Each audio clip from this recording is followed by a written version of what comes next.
Hello everyone, সবাই কেমন আছেন? ব্লগ উইথ নুসরাত থেকে আমি আজকে সবজির রেসিপি নিয়ে এসেছি, আপনাদের সাথে শেয়ার করব।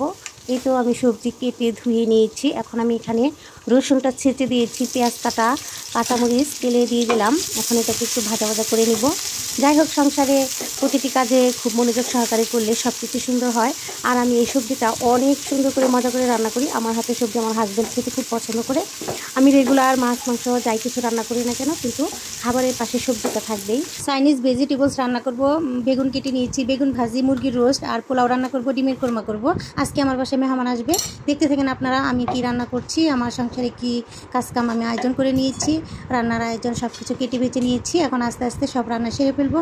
যেহেতু মেহমান আসবে, একটু সিম্পল রান্না করে নিচ্ছি। সিম্পলের ভিতরেও একটু রিচ ফুড, কারণ মেহমানরা যেন পছন্দনীয়ভাবে খাবার খায় এবং আমি রান্না করি। আমার রান্না মোটামুটিভাবে আমার ফ্যামিলি সবাই পছন্দ করে, খেতেও পছন্দ করে এবং আমি জানি আজকে যত্ন সহকারে রান্না করবো, মেহমানরা খেয়েও মজা পাবে।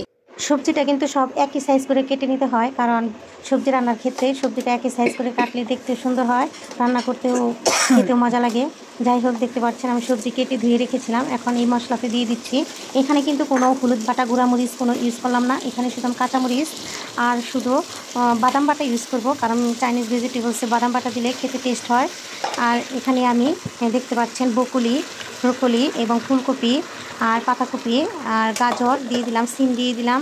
এখানে আমি বেগুন ইউজ করবো না, শুধু বেগুনটা আমার বাসায় সবাই অ্যাভয়েড করে, তার জন্য ব্রোকলিটা কিন্তু খেতে খুবই ভালো লাগে, আমার কাছে তো ভীষণ ভালো লাগে। কার কার কাছে ভালো লাগে অবশ্যই জানাবেন। যাই হোক, আমি সবজিটা অনেক যত্ন সহকারে রান্না করে নিব।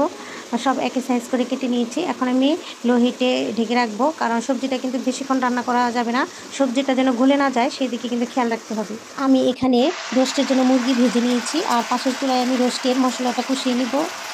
মুরগির রোস্ট রান্না করা হয়ে গেছে আমার, কারণ সম্পূর্ণ রান্নার প্রণালীটি দেখিয়ে দিতে পারলাম না আজকে। এখানে আমি ডিমের কোরমাটাও রান্না করে নিয়েছি। এই তো চুলায় আমি একটু জাল করে দিচ্ছি, আর একটু রসটা কমিয়ে নিতে হবে। আমি সব রান্নাবান্না সেরে টেবিলে খাবার কমপ্লিট করে ফেলেছি, দেখতে পাচ্ছেন ভিউয়ার্স আপনারা। আর আমার মেহমান অলরেডি চলে আসছে, আমি এখন সবাইকে খেতে দিব। এইভাবে আমি আপনাদের সাথে আমার নিত্যদিনের ভিডিও শেয়ার করবো, পাশে থাকবেন। আসসালামু আলাইকুম।